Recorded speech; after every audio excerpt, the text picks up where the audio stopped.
Hi friends, நான் லக்ஷ்மி. எல்லாருமே பொங்கலை நல்லா செலிப்ரேட் பண்ணியிருப்பீங்கன்னு நம்புகிறேன்.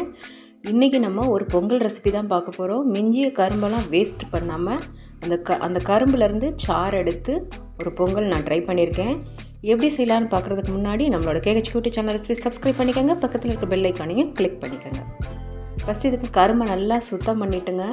நல்லா கழுவிட்டு நான் தோலோடு கட் பண்ணிட்டேன். ஆனால் நீங்கள் தோலை கொஞ்சம் மேலே சீவிட்டு அதுக்கப்புறம் கட் பண்ணிக்கோங்க. நான் கொஞ்சம் கலர் கிடைக்கணுன்றதுக்காண்டி அப்படியே சின்ன சின்ன பீசஸாக கட் பண்ணி எடுத்துகிட்டு மிக்ஸி ஜாரில் நல்லா அரைச்சி எடுத்துகிட்டு வந்துக்கோங்க. எனக்கு பெரிய மிக்ஸி ஜார் நல்லா அரைப்படலை, அதனால் சின்ன மிக்ஸி ஜாருக்கு மாற்றிட்டு நான் அரைச்சி எடுத்துகிட்டு வந்துட்டேன்.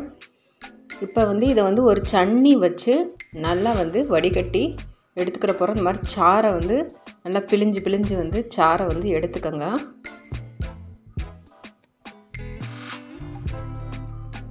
இந்த கரும்பு சாறு நல்லா தித்திப்பாக இருந்துச்சுன்னா நான் கொடுக்குற மெஷர்மெண்ட்டு அந்த இதே போதுங்க.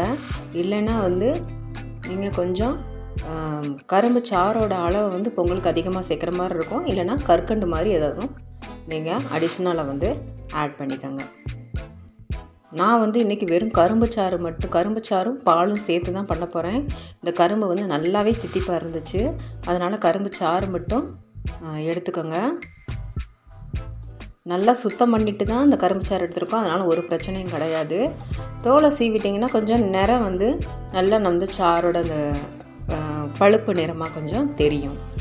இப்போ இந்த சாறை ஃபுல்லாக பிழிஞ்சு எடுத்துட்டு ஓரமாக எடுத்து வச்சிடலாம். இப்போ நான் இதுக்கு ஒரு கப் அளவுக்கு பச்சரிசி எடுத்திருக்கேன். நீங்கள் கப்பில் எடுத்தாலும் சரி, இல்லை டம்ளரில் எடுத்தாலும் சரி. நான் டம்ளரில் ஒரு டம்ளர் அளவு பச்சரிசி, 1/4 டம்ளர் அளவுக்கு பாசிப்பருப்பு எடுத்துட்டேன். இது நல்லா ஒரு 2லேருந்து 3 தடவை கழுவி எடுத்துக்கோங்க.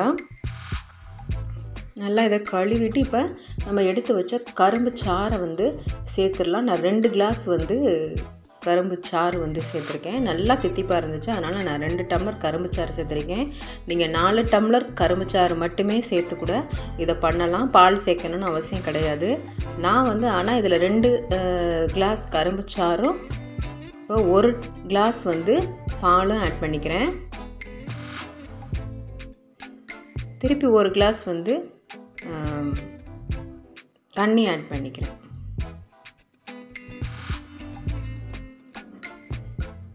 இப்போ இதெல்லாம் சேர்த்துட்டு ஒரு மூடி போட்டுட்டு நம்ம இந்த பொங்கலை ரெடி பண்ணலாம்.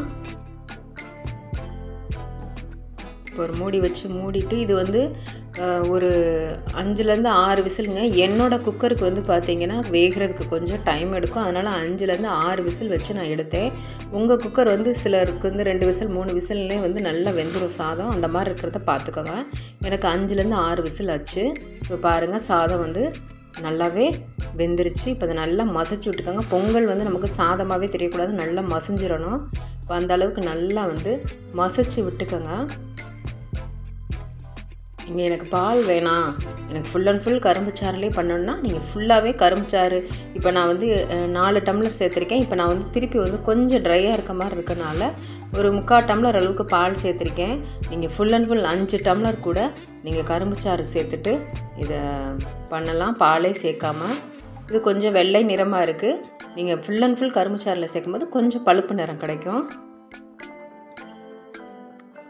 நல்லா இதை கலந்து விட்டுக்கோங்க. கலந்து விட்டுட்டு நெய்யில் எப்பயும் நம்ம முந்திரி திராட்சை வறுத்து கொட்டுவோம் இல்லையா, அந்த மாதிரி நான் சைடில் முந்திரி திராட்சை நெய்யில் வறுத்துட்டேன். வறுத்து அதை ஓரமாக வச்சுருக்கேன்.